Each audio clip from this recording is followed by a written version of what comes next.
नाज़रीन, पाक भारत कशीदगी को अभी एक महीना भी नहीं हुआ था कि चाइना के J-10C लड़ाका तैयारी की पूरी दुनिया में धूम मची हुई थी। अब J-10C को सिर्फ ख़रीदा नहीं जा रहा बल्कि वहाँ पर अपने पायलट्स को भेजा जा रहा है ताकि वो तरबियत हासिल कर सकें, वो चलाना सिखा सके। जो है वो J-10C को चीन सिखाएगा।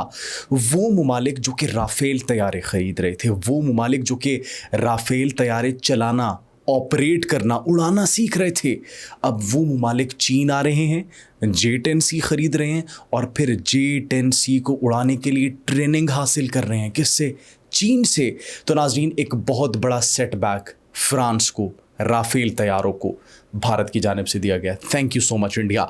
नाज़रीन, दूसरी जानिब भारत के वज़ीर दिफ़ा एक स्टेटमेंट जारी करते हैं और वो ये कहते हैं कि पाकिस्तान की जानिब से अगर कोई कशीदगी की गई तो इस मरतबा भारत की जो नेवी है वो सामने आएगी और एक बहुत बड़ा जवाब देगी। They will be leading from the front. ये भारत की जानिब से स्टेटमेंट्स आई थी। नाज़रीन, वही नेवी, वही उनकी बहरिया जो कि इतनी बड़ी बड़ी बातें कर रहे थे, जिसके बारे में अब उनकी खुफिया दस्तावेज़ात लीक हो चुकी है। 14 बहरी समंदरी जंगी जहाज़ जो हैं उनकी खुफिया इंफॉर्मेशन लीक हो चुकी है, उनकी लोकेशंस लीक हो चुकी हैं, कहाँ कहाँ पर वो मौजूद हैं, उनकी क्या खसूसियात हैं, ये लीक हो चुकी हैं। लीक किसने की है, किसको की है, ये मुअम्मा भी हम हल करेंगे और आपको बताएंगे। इसके साथ साथ नाज़रीन, भारत ने बड़ी कोशिश की कि पाकिस्तान के IMF के साथ मुज़ाकरात कामयाब न हो, लेकिन नाज़रीन उनको हज़ीमत उठाना पड़ी। और इसके साथ साथ अब पाकिस्तान के अंदर 40 अरब डॉलर की सरमायाकारी का ऐलान कर दिया गया है वर्ल्ड बैंक की जानिब से। हेल्थ के शोबे पे, एजुकेशन के शोबे पे और मुख्तलिफ शोबों में, इंडस्ट्रीज़ पे, IT पे और डिफरेंट डेवलपमेंट्स जो हो रही हैं उन तमाम तर शोबों में इन्वेस्टमेंट होगी। भारत को यहाँ पर भी हज़ीमत का सामना करना पड़े। नाज़रीन, ये तमाम तर तफसीलात जो हैं, अपडेट्स जो हैं, डेवलपमेंट्स जो हैं, सब आपको बताएंगे अपने आज के इस व्लॉग में। आप सब पर सलामती हो, मुझे जवाद यूसुफ कहते हैं। नाज़रीन, सबसे पहले बात करते हैं डॉग फाइट की। सबको पता कि 7 और 8 मई के दरमियान तारीख की सबसे बड़ी डॉग फाइट हुई थी और उसके बाद सिर्फ एक ही लड़ाका तैयारा था जिसकी धूम बची हुई थी, एंड दैट वाज J-10C। जी हाँ नाज़रीन, अब इंडोनेशिया जो कि पहले कभी राफ़ेल तैयारे खरीदने वाला था, राफ़ेल तैयारे के बजाय उन्होंने तरजीह दी चाइना के J-10C तैयारों को, और अब वो अपने पायलट्स को भेज रहे हैं चीन, जहाँ पर वो ऑपरेट करना सीख सकेंगे, चलाना सीख सकेंगे और वो उसकी खुसूसियात से ख़ुद को जो है वो मुस्तफ़ीद करेंगे, J-10C तैयारे की खुसूसियात से। नाज़रीन, अब वो ममालिक जो कि राफ़ेल तैयारे ख़रीद रहे थे अब वो भी तज़ब्ज़ुब का शिकार हैं, कशमकश का शिकार हैं। किसकी वजह से? भारत की इस नाकामी की वजह से, जिसमें उनको राफ़ेल तैयारे अपने गंवाना पड़े। किसकी वजह से? पाकिस्तानी शाहीनों की वजह से। पाकिस्तान ने जिस तरीके से मौसर और भरपूर कार्रवाई की थी उसकी वजह से। नाज़रीन, हुआ कुछ यूँ कि इंडोनेशिया के अंदर उनके जो वज़ीर दिफ़ा है, वज़ीर ख़ारजा जो है, उनकी आपस में मुलाकातें होती रहती हैं। तो चीन के अंदर जो उनके सफ़ीर मौजूद हैं इंडोनेशिया के, उनसे मुलाकात होती है और मुलाकात के अंदर फिर मुख्तलिफ प्रोग्राम्स पर, मुख्तलिफ डेवलपमेंट्स पर बातचीत होती है। और उसके अंदर एक अहम और कलीदी किरदार जो अदा किया मुलाकात के अंदर, वो इस बात ने किया कि उनके J-10C पर उनकी नज़र थी। अब लिहाजा उनकी जो बातचीत हुई तो उन्होंने फिर फैसला किया कि इज़ इट पॉसिबल कि हम अपने पायलट्स को यहाँ पर भेज सके चीन के अंदर, ताकि वो चीनी लड़ाका तैयारे के जो फाइटर पायलट्स हैं और चीन के जो एविएशन के लोग हैं वो हमारे फाइटर पायलट्स को भी तरबियत दे सके कि J-10C को कैसे उड़ाना है, कैसे ऑपरेट करना है। तो नाज़रीन, ये जो मुलाकात हुई थी वज़ीर दिफ़ा की और चीन में इंडोनेशिया के जो सफ़ीर हैं उनकी, तो इन दोनों की मुलाकात में ये बात ज़ेर गौर आई और फिर इस पर जो है वर्किंग शुरू हुई और इसको प्रॉपर तौर पर अब अप्रूव भी कर लिया गया है। और उन्होंने वाज़े तौर पर कहा, वज़ीर दिफ़ा ने पोस्ट में ये कहा कि हमने J-10 जंगी तैयारों की तरबियत के लिए TNI-AU के पायलट्स को चीन भेजने की तैयारी जो है वो कर ली है और उनकी जो पैदावारी है उनका जो है हमने वो जायज़ा भी लिया है, सहूलियात का भी जो है हमने जांच पड़ताल कर लिया और जायज़ा लिया गया। नाज़रीन, लेकिन फिर वो पोस्ट हटा दी गई।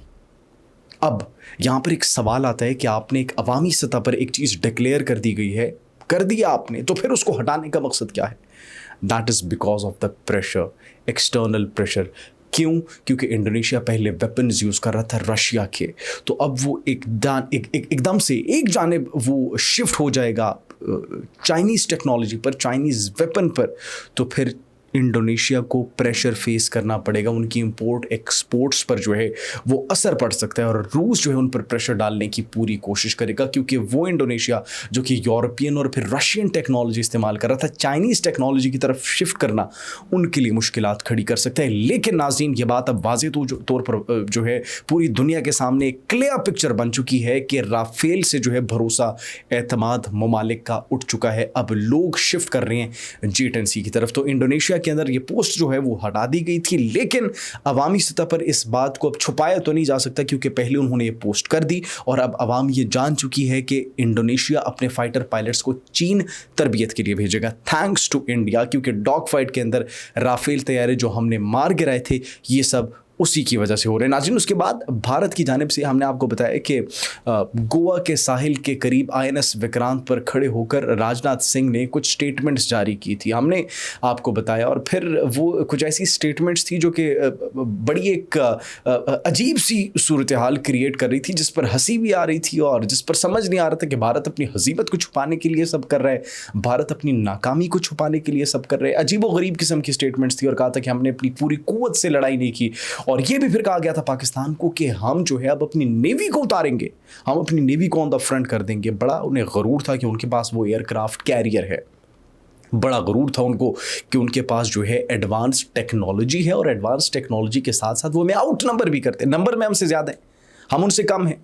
लेकिन नाज़रीन, ये सब बात है अज़्म की, हौसले की, जज्बे की, जो कि पाकिस्तानी अवाम के अंदर, पाकिस्तानी फ़िज़ाइया, एयरफोर्स, बहरिया, हर मुसल्ला अफवाज के बाशिंदे के अंदर जो है कूट कूट कर भरी है। वो हौसला, वो जज्बा, वो ईमानी जो एक खसलत है, वो आप कैसे पैदा करेंगे? तो नाज़रीन, दैट्स ऑल बुलशिट कि वो ये कह रहे हैं हम ये कर देंगे, वो कर देंगे। और नाज़रीन, पूरी दुनिया के सामने फिर भारत की जो पिक्चर है वो वाज़ेह हो चुकी है कि एक जानिब वो पाकिस्तान को डराने धमकाने की कोशिश कर रहे हैं, तो दूसरी जानिब उनके एंटी टेररिज्म स्क्वाड ने महाराष्ट्र में एक उनके नेवल ऑफिसर जो थे, नेवल ऑफिसर ये कहा जा रहा है, और ये भी कहा जा रहा है कि एक स्कैंडल सामने आया जिसके अंदर उन्होंने जूनियर डिफेंस कॉन्ट्रैक्टर जो है इंडियन नेवी के साथ काम कर रहा था, उस पर इल्ज़ाम है कि उसने 14 भारतीय जंगी जहाज़ जो हैं, तैयारे जो हैं, आबदोज़ जो हैं, उनकी इंफॉर्मेशन, वेरी इंपॉर्टेंट इंफॉर्मेशन वो लीक कर दी है।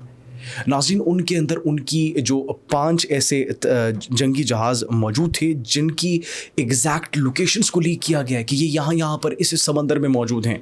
इसके साथ साथ नाज़रीन, यहाँ पर सवाल ये पैदा होता है कि आर्मी के ऑफिसर्स को, नेवी के ऑफिसर्स को, एयरफोर्स के ऑफिसर्स को जो ऐसी हसास जगहों पर जाते हैं, तो इनको तो मोबाइल फ़ोन्स अलाउ नहीं होते। तो नाज़रीन, वो बंदा जो है उसका नाम सबसे पहले हम आपको बताएंगे, उसका नाम था 27 साल ये बंदा था, रविंद्र मराली धर वर्मा, ये उसका नाम था। और एंटी टेररिज्म स्क्वाड महाराष्ट्र ने इसको जो है वो गिरफ्तार किए, हिरासत में ली गई। और ये इन्फॉर्मेशन जो हम आपको दे रहे हैं कि उनकी जानिब से बयान की गई, इसमें हम कुछ नहीं कह रहे।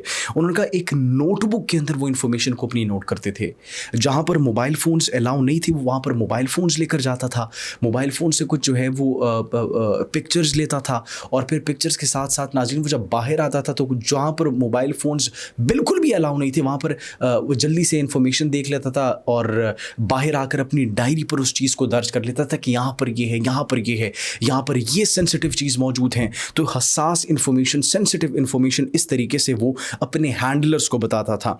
तो उसका जो है मैसेज वो भी बताया गया कि उनका मैसेज क्या था। आज राउंड अप पे गया था, ये मैसेज है उसका, धर्म वर्मा का आज राउंड अप पे गया था, सारी शिप देखी है, वो डायरी में करके तुमको मैंने बता दिया है और सर को भी भेज दिया है, पर वो ऑनलाइन नहीं है। तो नाज़रीन, ये मालूमात जो है मोबाइल फ़ोन के ज़रिए और फिर डायरी के ज़रिए मिले जुले तरीके से उसने प्रोवाइड की, और ये कहा जा रहा है कि वो पूरी तरह इस बात का इल्म रखता था कि वो ये हसास इन्फॉर्मेशन किसको दे रहा है और क्यों दे रहा है। वो जज्बाती तस्कीन के लिए और सिर्फ पैसे के लिए तमाम तरह मालूमात जो है वो फराहम कर रहा था। और उसने कई जो हैंडलर्स हैं उसको कॉलेज फ्रेंड्स के तौर पर ख़ुद को ज़ाहिर किया था, ताकि ये कहा कि उसे एक रोमानवी जाल में उसे फंसाया गया है, उसको फंसाने की कोशिश की गई है।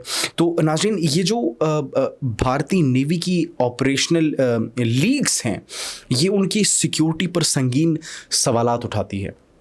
اور ان کے لیے ایک سنگین خطرہ بھی قرار دیا گیا. ان تمام تر یہ جو لیکس ہوئی ہیں، انفارمیشن، حساس معلومات جو لیک ہوئی ہیں، اور انٹیلیجنس جو ہے وہ یہ بات کر رہی ہے، اور ان کے کچھ دیگر حلقے میں یہ لوگ بات کر رہے ہیں، دفاعی ماہرین، دفاعی تجزیہ کار یہ بات کر رہے ہیں. آپ سب کو بھی علم ہوگا کہ اس تمام تر انفارمیشن کے بعد، اس تمام تر معاملے کے بعد، اس تمام تر اسکینڈل کے بعد آخر وہ الزام کس پر عائد کریں گے؟ آبویسلی پاکستان پر. اور انہوں نے یہی کیا کہ وہ پاکستان کو انفارمیشن جو ہے وہ فراہم کر رہا تھا، اور اس کے خلاف قانونی کارروائی کا بھی آغاز کر دیا گیا. اس میں کتنی حقیقت ہے، ترجمان پاک فوج کی جانب سے کوئی بیان سامنے نہیں آیا، اور اس کی وجہ ہم نے آپ کو اپنے پچھلے ولاگ میں بتائی تھی کہ بھارت جو ہے وہ اتنا پروپیگنڈا کرتا ہے، بھارتی میڈیا اتنا جھوٹ بولتا ہے کہ اگر وہ سچ بھی بولے تو ہمیں ویریفائی کرنا پڑتا ہے کہ آخر وہ سچ بول رہا ہے یا نہیں بول رہا، کیونکہ جھوٹ کی انتہا ہوتی ہے ان کی میڈیا میں. ان کے ڈیجیٹل میڈیا ہو، ان کے یوٹیوبرز ہوں، ان کے ولاگرز ہوں. یہاں پر میں ان کے اگر نام لوں تو وہ ایک طویل فہرست تھی جو کہ پہلے گودی میڈیا کو بیک لاش کرتے تھے، ان کے اوپر بڑے جو ہے وہ اتنی تنقید کرتے تھے کہ جس کی کوئی حد نہیں ملتی. لیکن اب وہی یوٹیوبر جو ہے گودی میڈیا کے پروپیگنڈے پر اور اسی چیز کو لے کر چل رہے ہیں ناظرین. تو ناظرین، یہ بھارت جو ہے اب ان کی آپ نے امیج دیکھ لی، ان کی آپ نے امیج کے ساتھ ساتھ ان کی باتیں دیکھ لی کہ وہ جو باتیں کر رہے ہیں کتنا اپوزٹ ہو رہا ہے اس کے اگینسٹ یہ جتنی بھی کارروائیاں وہاں پر ہو رہی ہیں. ایک جانب وہ یہ باتیں کر رہے ہیں کہ ان کی نیوی بہت سٹرونگ ہے، یہ ہے وہ ہے، تو دوسری جانب ان کی سینسیٹیو انفارمیشن ناظرین لیک ہو رہی ہے. تو یہاں پر تو ان کو ہزیمت کا سامنا کرنا پڑے، لیکن اس کے ساتھ ساتھ ان کی جو یہ کوششیں تھی کہ پاکستان کو معاشی طور پر کمزور کرنا ہے، پاکستان کی جو ہے وہ IMF کے ساتھ ڈیل نہیں ہونے دینی، ورلڈ بینک کی جو ہے پاکستان کی جو ایک امیج ہے ان کی نظروں میں وہ بالکل ختم کر دینی ہے. تو یہ تمام تر سفارتی محاذ پر اور مالیاتی لحاظ پر جو پاکستان کو جو ہے وہ ایک دھکیلنا چاہ رہے تھے، زیر زمین سطح پر جو ہے وہ لانا چاہ رہے تھے، بالکل ڈاؤن کرنا چاہ رہے تھے، اس میں بھی ان کو ناکامی کا سامنا کرنا پڑا ہے. اور اب ورلڈ بینک کی جانب سے $40 ارب کی سرمایہ کاری کا اعلان کیا گیا پاکستان میں.